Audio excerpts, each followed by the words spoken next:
Will, thanks.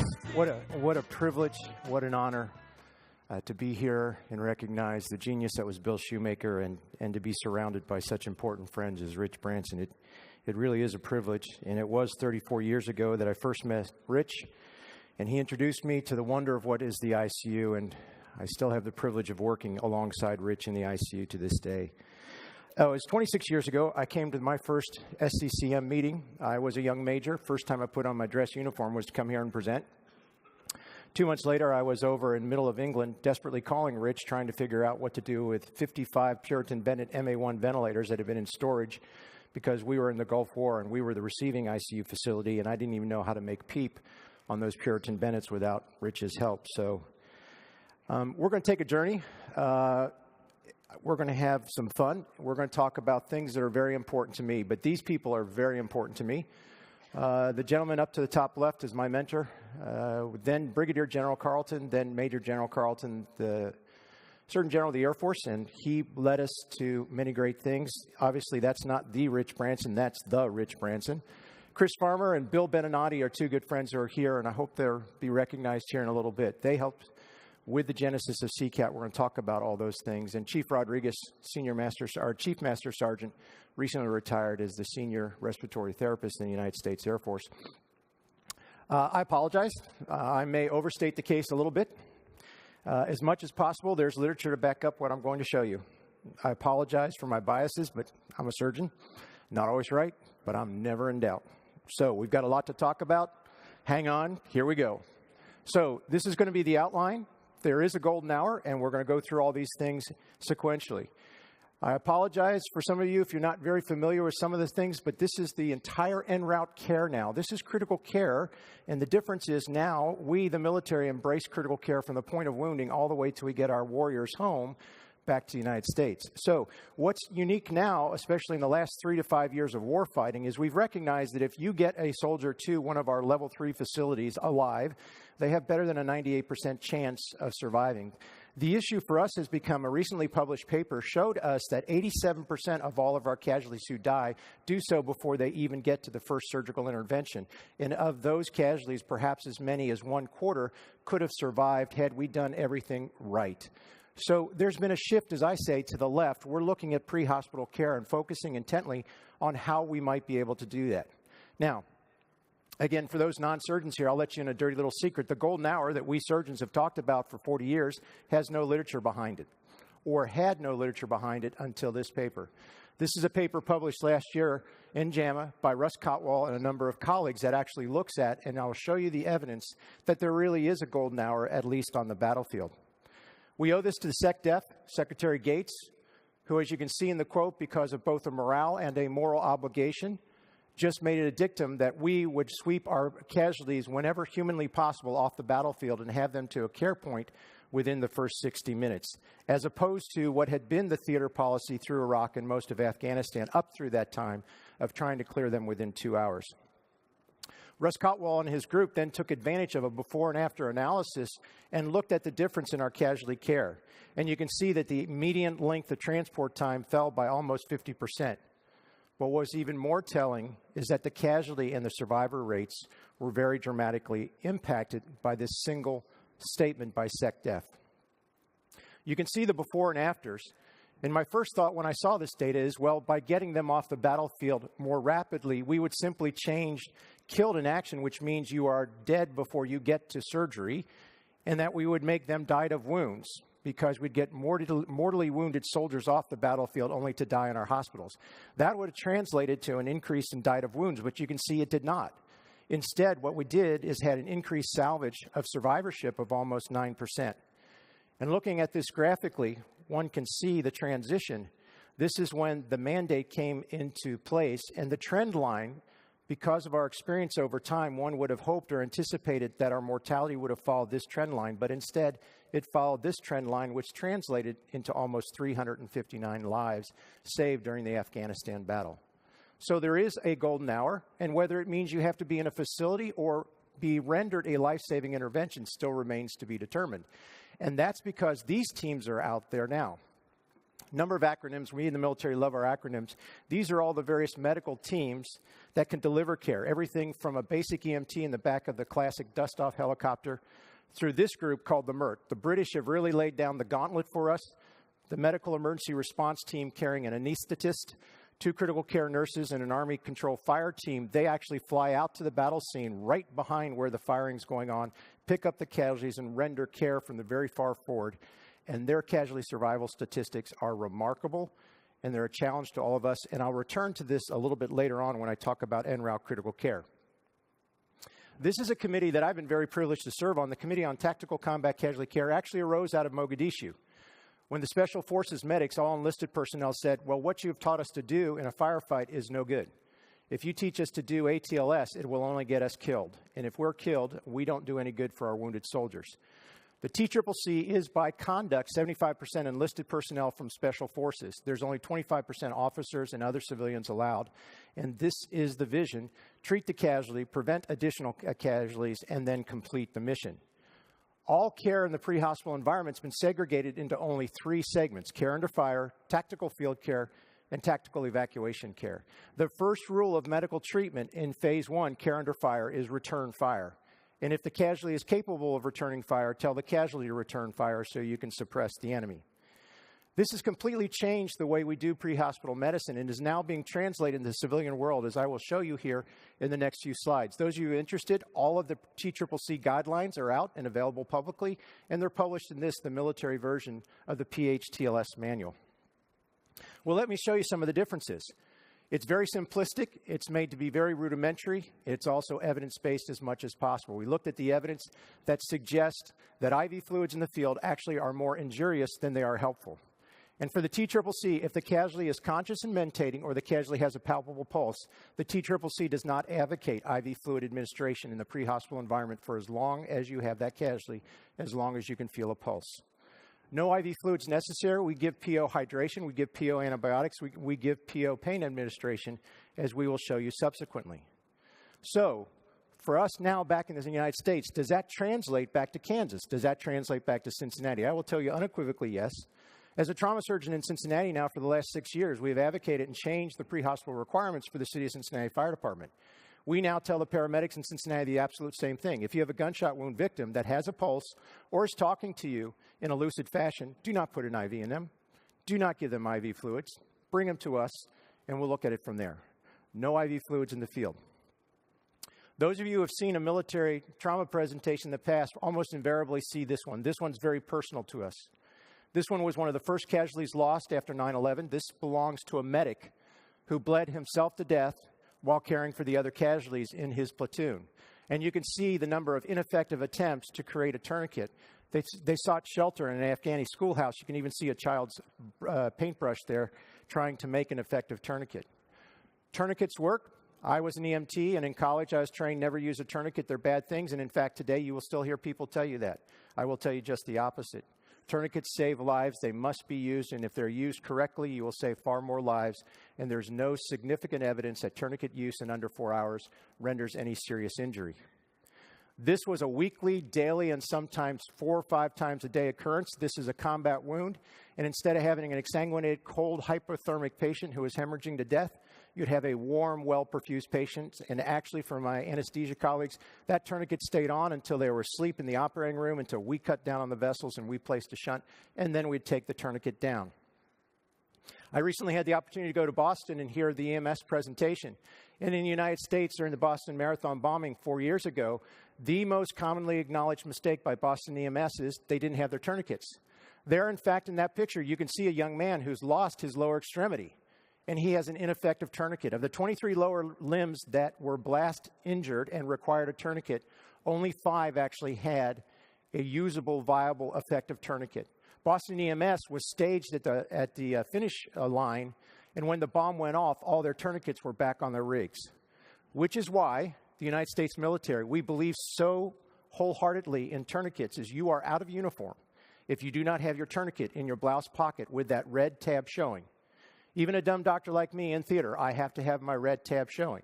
We are now in a process of trying to put a tourniquet on the belt of every Cincinnati police officer and make sure every firefighter has them in their leg pocket. Tourniquets work, they work effectively, but they don't work if you don't have them. Am I doing that well in Cincinnati? Well, I put this slide in on Friday because literally on my way out to catch the airplane Friday afternoon, we had a gunshot wound. Now, this isn't the actual gunshot wound, but it was close to this. It was across the thigh. The patient was in hypotensive shock. EMS said blood pressure of 80 systolic, thigh gunshot wound, and even in my own city, there was no tourniquet. My first question to my firefighters was, where's the tourniquet, guys? So we, as medical professionals, we still have work to do. We have to teach our pre-hospital colleagues and providers that tourniquets are effective adjuncts. What else is coming down the road? Hemostatics. As you know, hemorrhage, bleeding to death, is the number one cause of preventable death for us in the military. So this is a huge issue. Junctional hemorrhage now, hemorrhage that defies tourniquets because it's in the groin or in the axilla. We're looking still for the correct way to extinguish and to control hemorrhage. The first generation quick clot, second generation combat gauze, and now the third generation. This has just been fielded. It's been approved by the FDA for the last 2 years for us to use in the military, and it's been recently approved as of about 6 weeks ago for use in the civilian world.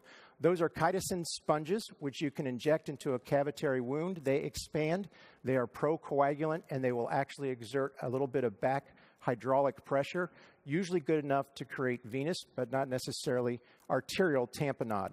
So the XStat is now being fielded. Our medics carry XStat in the field for those big junctional wounds and hemorrhages.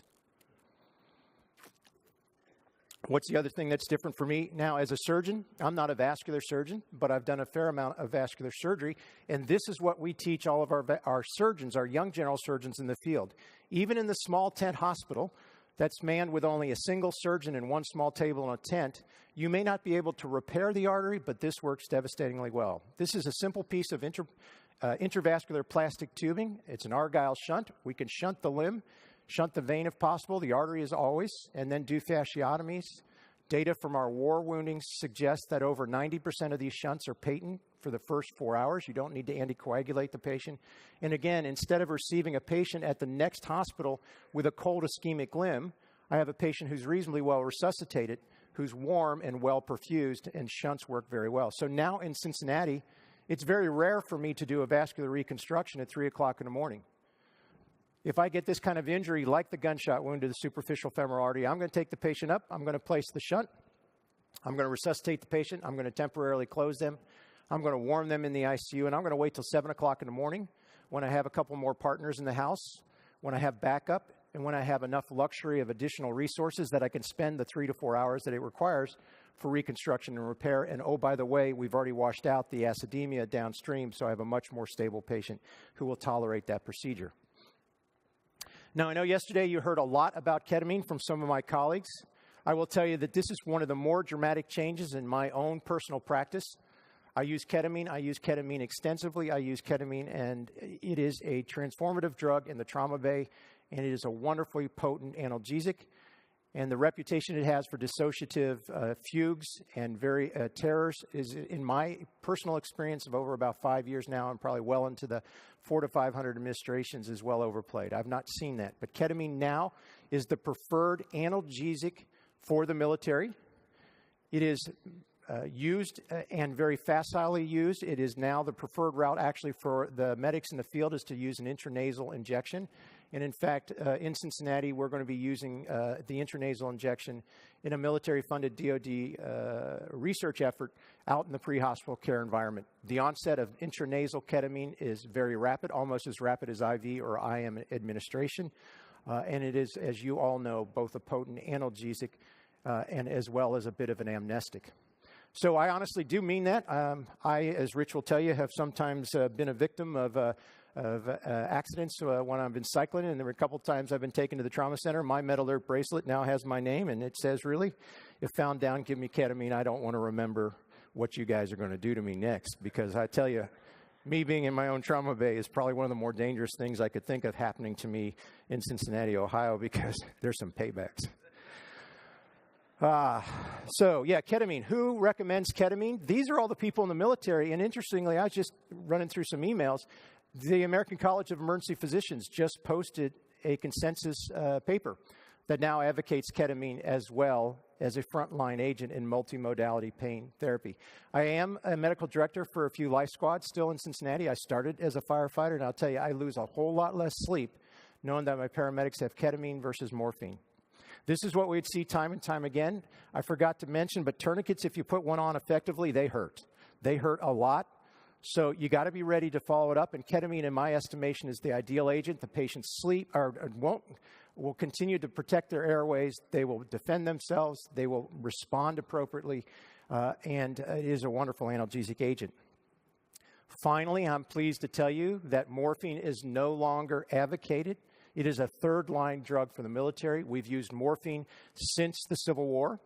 I was recently reading memoirs from Normandy of a medic, and this was a truism that they would say: 1 for pain, 2 syrettes for the angels. We still know that 2 syrettes of morphine can be lethal to the combat wounded hemorrhagic shock casualty, and it was a way of easing pain for those casualties who could not survive in Normandy. It can be a very lethal drug if used inappropriately. So what we advocate now is ketamine for that analgesia and dissociation, and then fentanyl troche, or the actic troche, for the casualty. And the brilliant thing, again, the medics came up with this. The enlisted guys, what they do is they simply tape the lollipop to the casualty's finger and tell the casualty to administer their own fentanyl. And if the casualty is sufficiently medicated and pain is relieved, they become drowsy, their hand falls away. There's over 3,600 documented usages of fentanyl by the military in theater, and there's only 2 instances of recorded overdose. Both of those are in patients who'd previously received intravenous narcotics. Now let me transition you. Now we're out of the pre-hospital environment. We are in the ED. So let me tell you a few things that I was taught by my Air Force colleagues and by my military colleagues, and we'll show you some of the tricks for triage and mass casualties should that befall you in your home center. This is what it looks like. This is the receiving area at Bagram Air Base, and I've pointed out a couple things. The gentleman there in red is the trauma czar. In our level 3 hospitals, we had a trauma critical care trained surgeon, and he or she was the senior commander of the hospital during any casualty event. Regardless of the rank, this person called all the shots during casualty receiving events. And you can see Dave Zoni, he's a good friend and colleague. He's sitting there in the middle of resuscitation. The hardest thing for the trauma czar to do was never touch a patient. Their job, his or hers, was to make sure the casualty flow was maintained. You can see that there's a lane kept for the czar to walk up and down. The czar owns the middle of the resuscitation bay. Now, again, I will tell you, if you look, it doesn't hurt sometimes if you have to be an effective trauma czar to know that you have a sidearm on you to enforce the rules sometimes, but occasionally the threat would work pretty well. The other thing I want to show you is this little thing up here. Subtle, but it works great. Those are trigger points, and I'm going to talk to you about trigger points in just a second. In my trauma bay, in the middle of Afghanistan, I had point-of-care testing, and we would get trigger points back and written up above every casualty within 5 minutes. I struggle to do that in Cincinnati to this day. I work and I work. 8 years later, I still can't get my trigger points back. I'll show you why I love trigger points. They work incredibly well. So, how'd you do it when we got a mass casualty, 15 to 20 sick patients? The obviously unstable went straight to the operating room. Then we fast scanned everybody. Patients who had positive fast, they were the next to either go to the operating room or they had precedence to go to the CT scanner. Then the trauma czar simply spun around in a circle and looked up at the trigger points. Whoever had the worst trigger points or the most positive trigger points, they were moved out next. They either went to the ICU, they went to the PACU, or they went to a holding area, but they moved out of the emergency room as quickly as possible. And once you left the emergency room, you never came back. The flow was always one direction. You never came back to the emergency room. Once you left the emergency room, your destination was somewhere besides, because we always had to keep the emergency room open and prepared for another wave of casualties. Is this Boston or is that Baghdad? That's actually Boston. And unfortunately, it's probably coming to a city or a town near all of us. It already has for many of us in the audience, and it will be coming in the not-too-distant future for a lot of us. These are available in some of the writings that are out there. These, you don't necessarily have to commit to memory. Variations on these. These are the ones we use in Cincinnati, and I found most useful in a theater hospital. As you know, taking care of young casualties is like taking care of a pediatric casualty. They defend pulse and blood pressure right till they go into cardiac arrest. So you cannot wait for blood pressure and vital signs to deteriorate. We look instead at these parameters, including acidemia, coagulopathy, hypotension, anemia, which to me really says the patient got too much crystalloid in the field, and hypothermia. Those trigger points, the more the trigger points that are positive, the more nervous we would be, the more rapidly we'd try to attend to that patient and get them moving along and out of the way. Let's talk a little bit about blood resuscitation. My favorite picture, an ICU nurse who had AB positive blood, who donated to the patient we were taking care of. Let me disabuse you for just a second. There's nothing I'm telling you today that's my original thought. You go back into history, this is Churchill's memoirs from the Second World War. He read canon from the First World War. Churchill had this all down in World War II. He knew whole blood was the resuscitation fluid of choice. And here we are in 2012, getting whole blood at 3 o'clock in the morning. If you've never seen whole blood in a patient who's undergoing hemorrhagic shock, it is truly a miracle. I remember the first time I saw it, the field became dry, the patient was warm. We no longer struggled with coagulopathy. Again, the military, 18-year-old Marine sitting in the middle of the desert can type and cross and get you fresh whole blood in under 40 minutes with an error rate of less than 1/4%. Again, we have 6,000 units of transfused whole blood with a complication rate well below 1%. This is the ideal agent to give somebody. If you look back at the literature, and I'm not going to spend a whole lot of time on this because two really smart people, John Holcomb and Marty Schreiber, at 10 o'clock, we're going to have a session about blood and transfusion. But this is the paper in 2008 that started us looking at transfusion ratios. You're going to hear from Marty and John later on about the PROMPT trial. That was a prospective observational trial. And what my takeaway from PROMPT is that you should not catch up. You should go to your ratios right from the very start. The longer it took you, so for instance, if you gave 6 to 8 units of red cells and at hour 1.5 to 2 you caught up with plasma, that patient does not do as well as the patient who's matched 1-to-1 or 1-to-2 from the very onset. So then the next thing came, and John Holcomb speaking a little bit later today, this was actually the prospective randomized trial, initially proposed to the FDA as 3 different ratios, 1-to-1, 1-to-2, and 1-to-3. To our amazement, actually, when we presented this to the FDA in 2010, the FDA said, you can't use a 1-to-3 transfusion ratio. It's injurious to the patients. So the FDA actually threw out that arm of the trial. All right, that's my time hack, not too bad, about halfway through. So what do I use in Cincinnati now? We try to use a balanced transfusion ratio. We shoot for 1-to-1 because we know if we shoot for 1-to-1, we end up getting somewhere around 1 to 1.5. It's very difficult to get to 1-to-1. But in the city of Cincinnati, in our trauma bay, and actually at our sister level 3 trauma center, even at our level 3, we keep 4 units of packed red blood cells and 2 units of liquid plasma. Oh, by the way, the blood bankers forget to tell you that if you harvest liquid plasma has a shelf life of 21 days. We never waste liquid plasma in Cincinnati. If it's getting old and near the expiry date, this blood bank simply goes downstairs, salvages it, and uses it for the next patient in the hospital. The blood bankers sit with us on our trauma perfusion committees. Well, I promised you a little bit of science, and we're particularly proud of this, not because it's mine, but I work with some really smart people, one of whom, Tim Pritz, is an MD, PhD, and a trauma surgeon, and Tim looked at some of this data and was wondering how come blood works so well.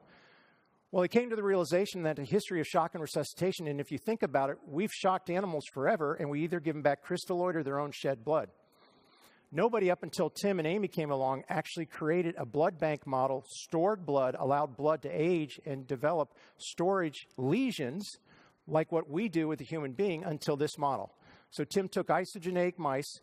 He developed a mouse blood bank by harvesting blood from half of the isogeneic mice. He'd spin it down. He'd store it just like we do packed cells, cryo, and fresh frozen plasma. So what then Tim has the capability of doing is actually now we have a shock resuscitation model. It's kind of a duh moment, just like what we really do in human beings. So what Tim can do now is manipulate the model and look at the difference between whole blood, fresh stored blood, and old stored blood, and he looks at the chemokines and the cytokine elaboration. And to make a long story short, I can tell you that the older the blood is, the more cytokines are elaborated, pro-inflammatory cytokines. And the older the blood is, or the more you use crystalloid, if you want to generate ARDS, you simply need to use a crystalloid resuscitation model as opposed to fresh whole blood. So what Tim and Amy have been doing now for about the last 4 to 5 years is manipulating this model to look at and to try to parse out. And I believe what they're going to be able to tell us is it's not even really the red blood cells aging, but what happens to the supernatant. So I encourage you, those of you who are interested, go look for Amy Makeley, Tim Pritz's work, and what they're looking at particularly now as red cells die, they bleb off microparticles, and the microparticles are very, very, very pro-inflammatory and look like the inciting agent of some of the nasty cascades. So the moral of the story is, with apologies to Trick, I don't believe necessarily as an intensivist that giving blood is as bad as some of the data suggests, because we never controlled for the age of blood. We never controlled for leukoreduction. We know that blood that's over 28 days old is entirely different than fresh blood. So I think the moral of the story is going to become that when you want to give blood, give fresh blood. If you want to, give whole blood. And there are actually a couple of trauma centers. Dr. Holcomb will tell you a little bit about his experience at his trauma center actually giving whole blood.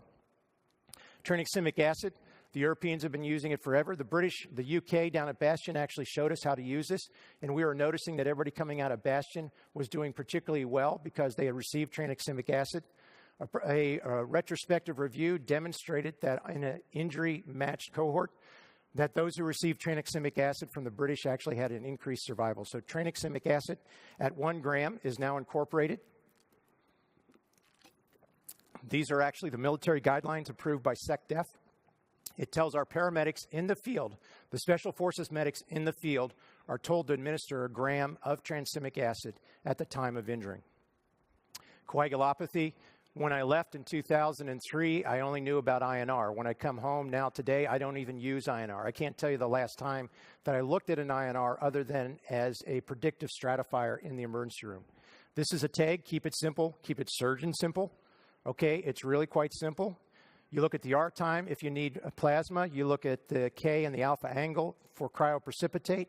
And if your platelets are functional, you'll have a healthy MA. And occasionally you'll spot abnormal lysis, which again is another indication for tranexamic acid. Well, now let me get to the Seacat teams. And here in the audience somewhere is Chris Farmer and Bill Beninati. And I hope a little later they will stand. These are the people that I had the privilege of working with literally back in 1992 when we were met with the challenge. When we move our casualties in the field, the level of care is rather rudimentary. They get to a hospital, we elevate the level of care. Then we would transport them and the level of care would decrease again. And then we'd get them to another hospital where care would go up. So we had these decrements in care whenever we moved them. CCAT, which was introduced actually in about the 1992-93 era, and then as a result of Mogadishu forwarded even further, is an attempt to make sure that we never allow the intensity of care to degrade or to fall below that high intensity which we can render now in our far forward field hospitals. So it occurred to me, and what we're pleading with the military now is to stop calling it Medevac and TACAVAC and CCAT and AE and Stratovac. Instead, it's a continuum of continuous en route care. From the time the soldier's wounded, till we get them back to Walter Reed, till we put them in the VA, till they go home to their loved ones. We are continuously working and trying to improve their physiology. That is opposed to Korea. That's an HH-13. My dad was actually a survivor of one of the trips on that. He was an Army artillery officer. The point of the HH-13 and the classic dust-off in Vietnam, the most medical care rendered in a dust-off might have been an IV administration. But now today, fast forward to Iraq and Afghanistan, from the moment we get our hands on our injured soldiers, we are trying not only to transport them rapidly, but to stabilize and improve their critical care physiology. Now at the far forward end, way even further forward than Seacat teams are these teams. These go to the point of injury. These are usually one-person teams. The Army, the Brits, and the Air Force are all bringing them forward. This is what we had the privilege of being able to create, Seacat teams, an intensivist, a critical care nurse, and a respiratory therapist. This is what Rich Branson taught me when I was a fellow in Cincinnati. When we'd go out and pick somebody up, I'd go with Rich and I'd go with a nurse. And that's how we generated Seacat teams. Seacat teams are now deployed throughout the theaters, and they are responsible for going as far forward as we can get on a fixed-wing aircraft and bringing them forward. We had the opportunity to look at 10 years' worth of the data. And what I'd like to show you here are just a couple of remarkable statistics. We're taking care of some pretty sick patients. The average injury severity score is about 23. These are patients that some hospitals would consider too sick to even move downstairs for a CT scanner. We're moving them 9 hours out of Bagram to Landstuhl Regional Medical Center. What we found is that 93% of all the casualties were in Germany by the 72nd hour. That includes 1 to 2 operations. And 98% of all the casualties are out of theater and in Germany by 96 hours. Rather than move critical care into the theater, we move the patient backwards to critical care. The mortality rate en route care is well less than 1%. The 30-day mortality is on the order of 2%. This is what it looks like. We always fly at night. And this is a mobile ICU. This is a great challenge. It's a great experience. It's very rewarding. This is a young man. You can see he's asleep. He's on mechanical ventilation. He's chemically paralyzed. He's in the back of an aircraft just about to go a 9-hour flight to Afghanistan. I kid Bill and Chris. The equipment that you and I were sitting with at Wilford Hall in 1992 is some of the equipment we still carry to this day. The military is not the most nimble at advocating new equipment, but we'll talk about that. Imagine the environment, though, for you, my friends, critical care intensivist. You listen to things, you look at things. In the air, you can't hear. You can't often see alarms. You have vibration. We're in a hyperbaric environment, and you're going to be there for 9 to 12 hours. But it works.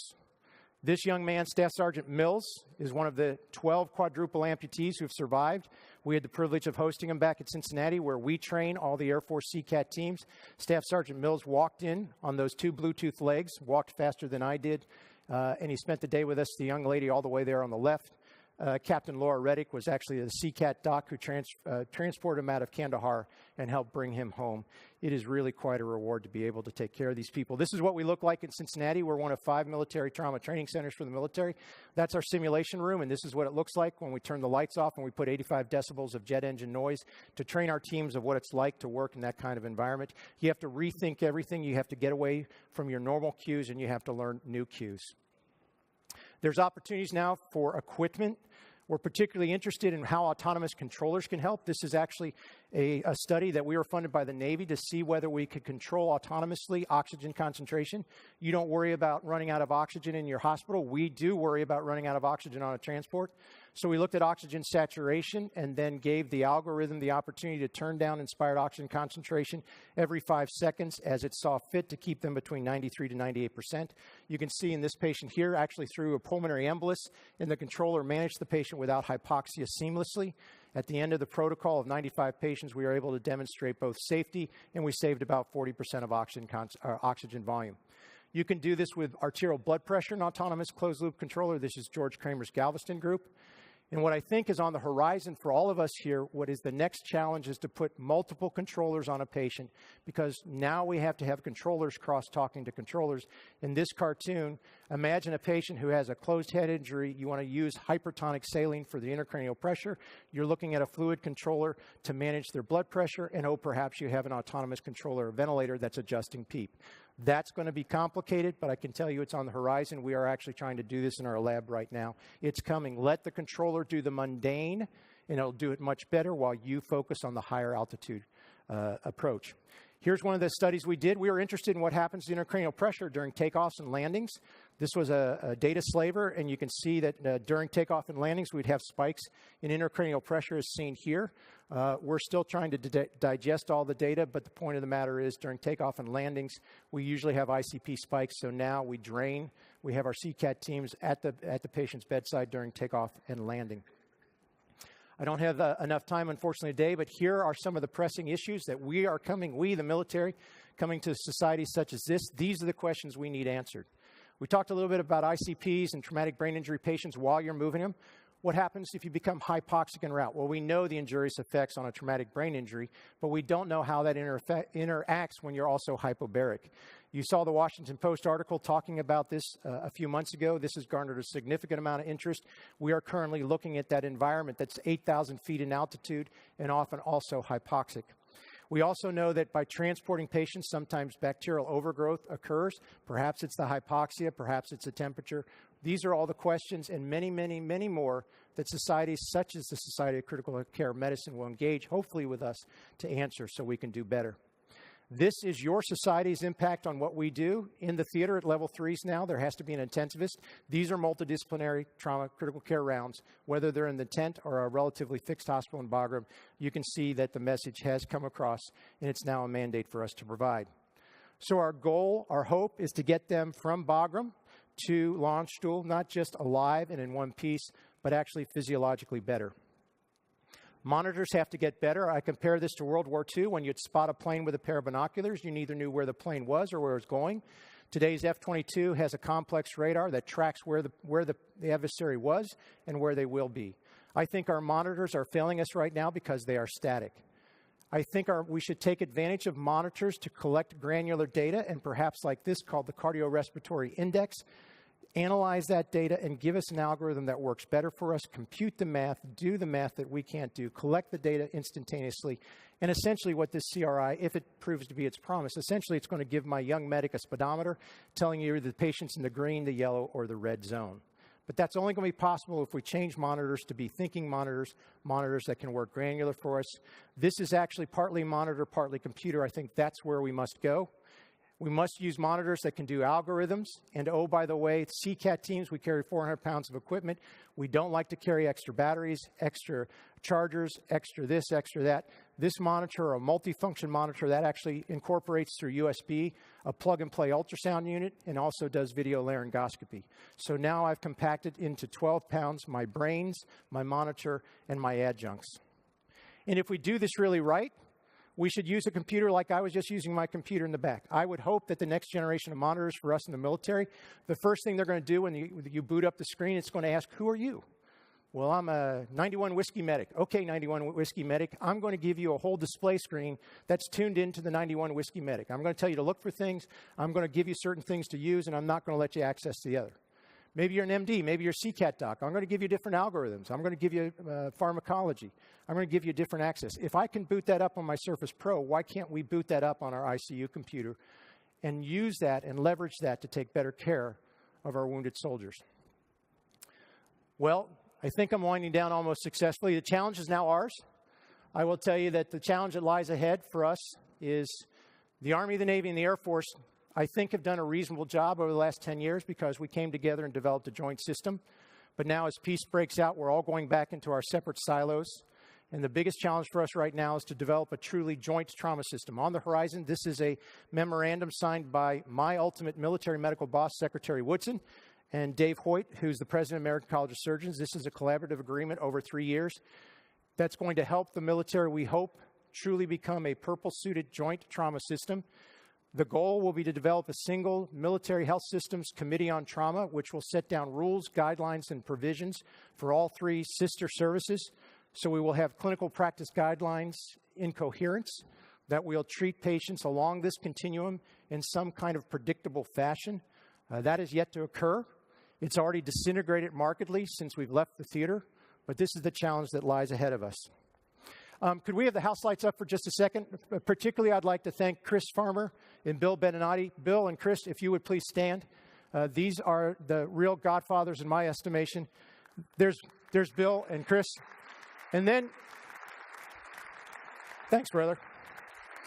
Dr. Beninati brought the first long-term survivor across the continent, across the globe, in a 14-hour refueled mission all the way back to Texas. Bill led the way. Could I ask those who've had the privilege of serving, please stand and be acknowledged by your colleagues. Those of you who serve for us, thank you so much for what you do for us.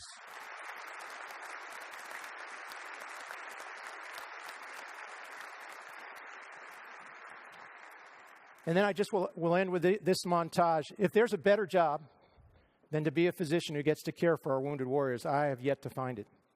If there's more of a challenge than to make sure that we do this better, I've yet to see it. We need your help. We, the United States military, have sought the help of the American College of Surgeons, the Society of Critical Care Medicine. We are open. We need your advice. We need your assent. We need your criticism. We look forward to interacting with you on almost a daily basis so that we can do this better, and assure every mother and father that if they're brave enough to send their young son or daughter in harm's way, that the care that they will receive from the United States military is second to none. I'd like to thank you very much. I'd like to thank the Society, to Dr. Shoemaker.